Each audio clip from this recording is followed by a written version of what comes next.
Bismillahirrahmanirrahim. Welcome to Pacific Group of Colleges in Multan campus. Today we are going to talk about on lecture number 2.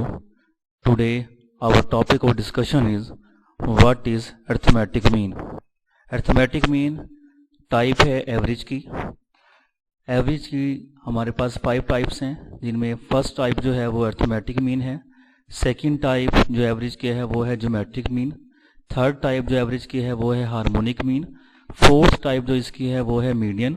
And fifth type जो है average की वो है हमारे पास mode.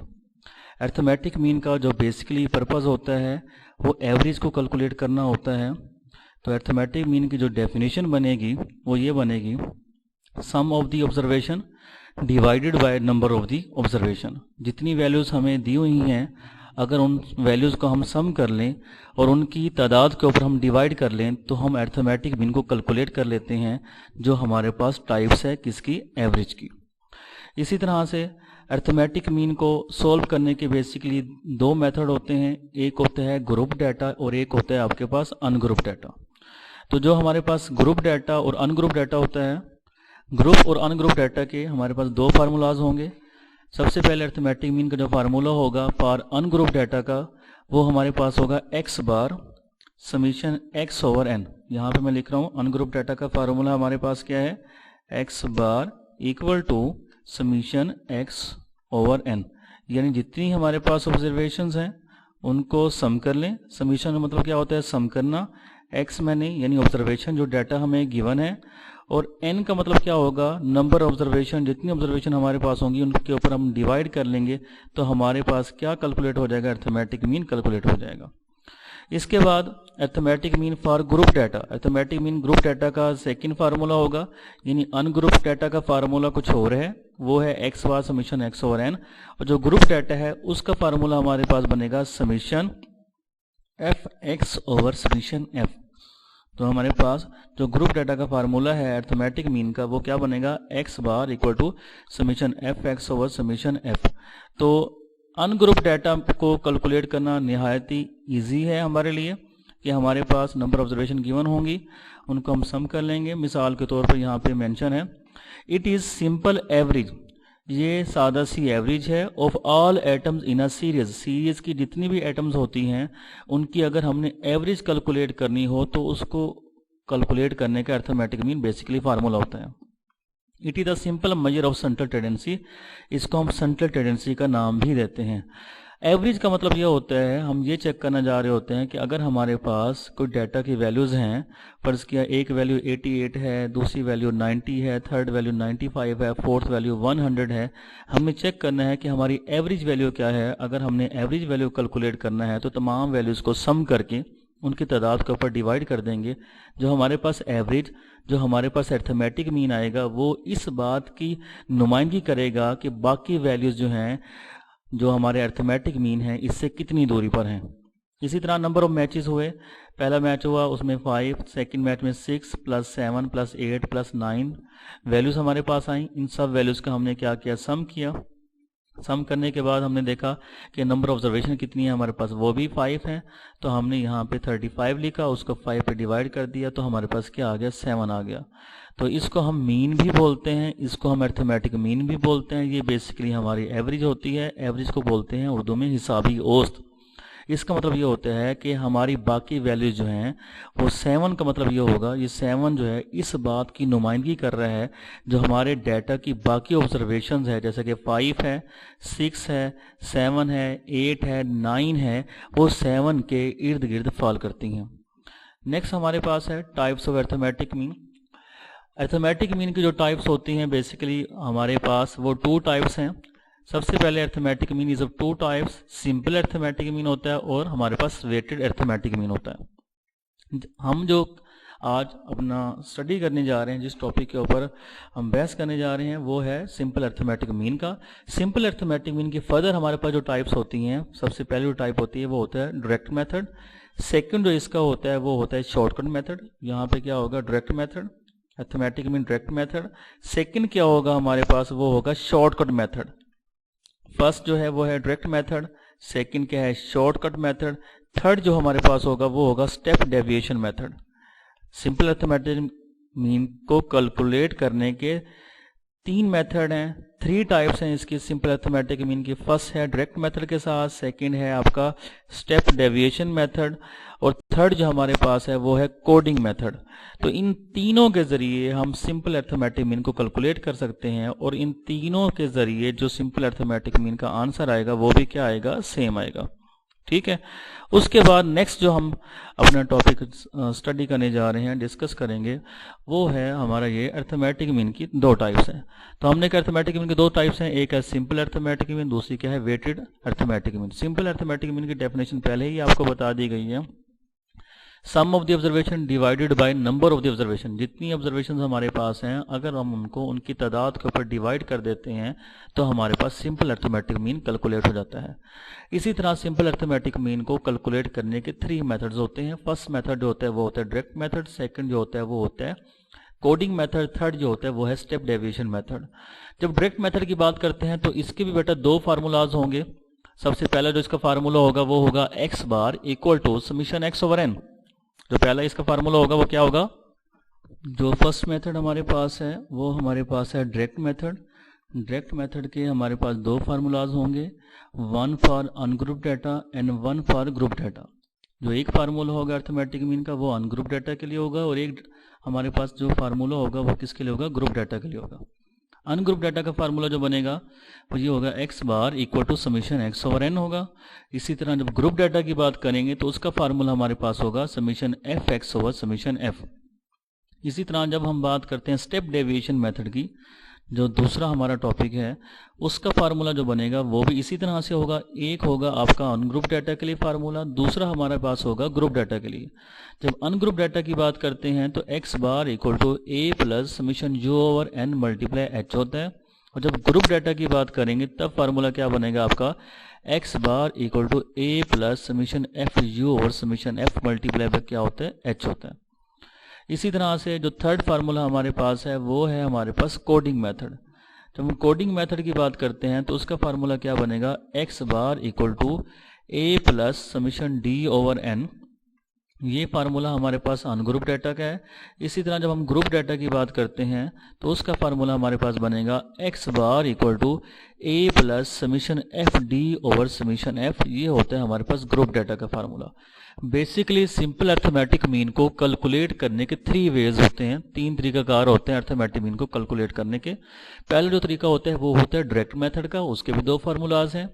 इसी तरह जो सेकंड स्टेप होगा वो होगा स्टेप डेविएशन का, उसके भी 2 फार्मूलाज हैं। थर्ड जो हमारे पास होगा वो होगा कोडिंग मेथड, उसके भी 2 फार्मूलाज हैं, जिसके जरिए हम अरिथमेटिक मीन को कैलकुलेट कर सकते हैं। इन 6 फार्मूलाज को यूज करने से जब हम कैलकुलेट करते हैं अरिथमेटिक मीन की वैल्यू तो इन सब के आंसर क्या आते हैं, सेम आते हैं। तो अब बात ये होती है कि ग्रुप डाटा क्या होता है, अनग्रुप डाटा क्या होता है। तो अनग्रुप डाटा ऐसा डाटा होता है जिसमें फ्रीक्वेंसी अकर नहीं करती। मिसाल के तौर पर मैंने कहा हमारे पास वैल्यूज हैं 5 है, 6 है, 7 है, 8 है और 9 है। तो इस किस्म का डाटा जो हमारे पास होगा वो होगा अनग्रुप डाटा, क्योंकि इसमें फ्रीक्वेंसी की बात ही नहीं की जा रही। जिसमें हम फ्रीक्वेंसी की बात करते हैं वो हमारे पास बेसिकली क्या होता है, ग्रुप डाटा होता है। मिसाल के तौर पर तो ये हमारे पास डाटा गिवन है ग्रुप डाटा का। इसमें हमारे पास 2 कॉलम गिवन है। जो फर्स्ट कॉलम है उसमें मेंशन है c.i। तो इसका मतलब क्या होता है, क्लास इंटरवल होता है। तो ये क्लास इंटरवल की ये हमारे पास होती है लोअर लिमिट्स, इसे बोलते हैं हम लोअर लिमिट्स, जैसे कि 2 है, और ये जो 4 है ये होती है अपर लिमिट्स। इसी तरह जब सेकंड इंटरवल की बात करेंगे तो जो 4 होगा वो इसका क्या होगा, लोअर लिमिट्स होगी, और जो 6 होगा वो इसकी क्या होगी, अपर लिमिट्स होगी इस क्लास की। थर्ड क्लास हमारे पास है 6, इसमें लोअर लिमिट्स होगी, और 8 क्या होगी, इसकी अपर लिमिट्स होगी। 2 और 4 के दरमियान हमारे पास जो वैल्यूज अकर कर रही हैं वो कितनी कर रही हैं, 2, ये उसकी फ्रीक्वेंसी है, ताद्दुद है। 4 to 6 के दरमियान हमारे पास 3 वैल्यूज अकर कर रही हैं। इसी तरह 6 और 8 के दरमियान हमारे पास 4 वैल्यूज अकर कर रही हैं। अगर इस किस्म का डाटा आपके पास आ जाए और आपसे कहे कि अरिथमेटिक मीन कैलकुलेट करना है तो आपके माइंड में ये आएगा, क्योंकि इसमें फ्रीक्वेंसी अकर कर रही है, इसलिए ये जो डाटा होगा हमारे पास क्या होगा, ग्रुप डाटा होगा। अगर ये ग्रुप डाटा है तो ग्रुप डाटा का जो फार्मूला हमारे पास बनेगा वो क्या बनेगा, x bar equal to summation F x over summation f. तो इसके जरिए हम क्या करेंगे, अर्थमेटिक मीन को कैलकुलेट करेंगे। तो इसमें हमने देखा कि हमें क्या रिक्वायर्ड है, एक्स रिक्वायर्ड है। थर्ड कॉलम जो हम यहाँ पे बनाएंगे वो किसका बनाएंगे, एक्स का बनाएंगे। तो एक्स का कॉलम किस तरह से कैलकुलेट किया जाता है, उसको कैलकुलेट करने का सिंपल वे होता है कि आपने लोअर और अपर लिमिट्स को ऐड कर लेना है। 4 + 2 क्या हो जाएगा 6, और इसको 2 पे डिवाइड कर देना है, तो आपके पास जो आंसर आएगा वो क्या आएगा, 3 आएगा। 6 + 4 क्या 10 बन जाएगा। इसको जब आप 2 पे डिवाइड करेंगे तो रिजल्ट आपका क्या बनेगा, 5 आएगा। इस तरह 8 + 6 क्या होगा 14, जब इसको 2 पे डिवाइड करेंगे बेटा आंसर आपके पास क्या आ जाएगा, 7 आ जाएगा। तो हमने देखा यहाँ पे एक्स भी हमने कैलकुलेट कर लिया, एक्स और एफ के दरमियान में ना ही माइनस है ना प्लस है, इट्स मीन दैट अंडरस्टूड है, इसके दरमियान में मल्टीप्लाई है। जब मल्टीपल का साइन होगा तो इट्स मीन दैट कि हमें नेक्स्ट कॉलम रिक्वायर्ड होगा। तो नेक्स्ट कॉलम होगा वो हमारे पास किसका होगा, एफ और एक्स का होगा। जब एफ और एक्स का होगा इसका मतलब ये होगा कि एफ की हर वैल्यू को हमने एक्स से मल्टीप्लाई कराना है। जैसे कि 2 को मल्टीप्लाई कराएंगे 3 के साथ, आंसर क्या आएगा हमारे पास 6 आएगा। इस तरह 3 को मल्टीप्लाई कराएंगे 5 के साथ, तो आंसर क्या आएगा 4 आएगा हमारे पास। इसी तरह से हम क्या करेंगे, 4 को मल्टीप्लाई कराएंगे 7 के साथ, जो हमारा आंसर आएगा वो क्या आएगा 28 आएगा। ठीक है बेटा। उसके बाद क्या है, एफ एक्स के साथ ये साइन है, ये साइन रिप्रेजेंट करता है समीशन को। समीशन का मतलब क्या होता है, एफ एक्स का जो कॉलम हमारे पास है उसको हमने सम कर लेना है। तो मतलब हमने क्या करना है, इन सब वैल्यूज को प्लस कर लेना है। प्लस करने के बाद इन वैल्यूज को समीशन एफ एक्स की जगह पुट कर देना है। और उसके बाद फ्रीक्वेंसी है, फ्रीक्वेंसी को हमने सम करना है। फ्रीक्वेंसी का सम क्या बनेगा, 9 बनेगा। उस 9 को हमने इसके नीचे वाली वैल्यू की जगह फ्रीक्वेंसी के सम की जगह पुट कर देना है। और जब हम इसको डिवाइड करेंगे तो हमारे पास सिंपल अर्थमेटिक मीन कैलकुलेट हो जाएगा। ठीक है बेटा। तो ये जो हमारा मेथड था ये बेसिकली ग्रुप डाटा के लिए था, अर्थमेटिक मीन को कैलकुलेट करने का। अनग्रुप डाटा को कैलकुलेट करने का मेथड हम पहले ही डिस्कस कर चुके हैं प्रीवियस स्लाइड के अंदर, जिसमें हमारे पास वैल्यूज गिवन थी। 5 वैल्यू गिवन थी हमारे पास, +6 गिवन था, +7 +8 +9। सिंपल अर्थमेटिक मीन अगर आपने कैलकुलेट करना है, इन सब वैल्यूज को प्लस करके नंबर ऑफ ऑब्जर्वेशन पे डिवाइड कर देते हैं, नंबर ऑफ आइटम्स पे डिवाइड कर देते हैं, तो हमारे पास सिंपल अर्थमेटिक मीन कैलकुलेट हो जाता है। तो आपको यहाँ से ये बात क्लियर हो गई होगी कि अगर आपके डाटा के अंदर फ्रीक्वेंसी अक्कर नहीं करेगी, इट्स मीन दैट वो आपका अनग्रुप डाटा है। और जिसमें फ्रीक्वेंसी अकर करेगी, जैसे मैंने यहाँ पे 2 कॉलम बनाए थे, सेकंड कॉलम में फ्रीक्वेंसी थी, तो ये बात आपके ऊपर वाज़ेह हो जाए कि ये जो हमारे पास डाटा होगा वो किसका होगा, ग्रुप डाटा को होगा। ग्रुप डाटा का फार्मूला क्या बनेगा, x bar summation F x over summation F. आगे है method of calculating simple arithmetic mean. Simple arithmetic mean को कैलकुलेट करने के जो मेथड्स होते हैं वो no there are 3 types of statistical series, individual series, discrete series, frequency distribution. तो जो सबसे पहले हमने सीरीज को इस्तेमाल किया है वो थी इंडिविजुअल सीरीज, हर एक की वैल्यू इंडिविजुअल थी। सेकंड जो टाइप हमने यूज की है वो थी फ्रीक्वेंसी डिस्ट्रीब्यूशन। थर्ड टाइप अभी हमारे पास बाकी है वो है डिस्क्रीट सीरीज, जिसको हम नेक्स्ट टॉपिक के अंदर डिस्कस करेंगे। आगे हमारे पास है calculation of simple arithmetic mean. Simple arithmetic mean को कैलकुलेट करने के जो मेथड्स होते हैं, तो यहाँ पे वही चीज़ जो मैंने आपको ऑलरेडी बताई थी। तो यहाँ in case of individual series, जब इंडिविजुअल सीरीज का केस होगा, अर्थमेटिक मीन में बी कैलकुलेटेड बाय 2 मेथड्स। तो अर्थमेटिक मीन को 2 तरीकों से हम कैलकुलेट कर सकते हैं। जो फर्स्ट मेथड है मैंने आपसे पहले ही कहा है वो क्या होता है, डायरेक्ट मेथड है। सेकंड मेथड जो है वो आपका शॉर्टकट मेथड है। जब डायरेक्ट मेथड की बात की जाएगी तो उसके 2 फार्मूलाज होंगे, एक होगा x bar summation x over N, जिसको हम पहले स्टडी कर चुके हैं, total values of the atoms divided by number of atoms. इसी तरह से नेक्स्ट हमारे पास है कि ये हमें एग्जाम्पल दी हुई है, डिफरेंट वैल्यूज हमारे पास है 15, 10, 20, 30, 22, 25, 18, 40, 50, 55, 565। Find out the average pocket allowance. हमने एवरेज पॉकेट अलाउंस इसमें से कैलकुलेट करना है। ये मिसाल थी हमारे पास, तो इसको हमने क्या किया, इस फॉर्म में लिख दिया। लिखने के बाद ये सोल्यूशन है, पॉकेट अलाउंस ₹x ऊपर मेंशन कर दिया। उसके बाद 15, 20 ये डिफरेंट वैल्यूज हमारे पास गिवन थी। अब हमने ये चेक करना है कि ये जो हमारा डाटा है ये ग्रुप डाटा है या अनग्रुप डाटा है।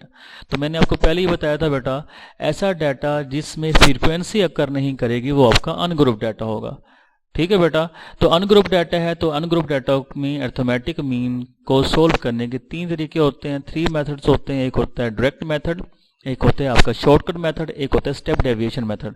क्योंकि हम यहाँ पे जो आज जो हमारा टॉपिक था वो डायरेक्ट मेथड से रिलेटेड था, इसलिए हमने आज डायरेक्ट मेथड के फार्मूलाज को ही स्टडी करना है। तो उसका फार्मूला जो बनेगा वो हमारे पास बनेगा x बार समीशन x ओवर n।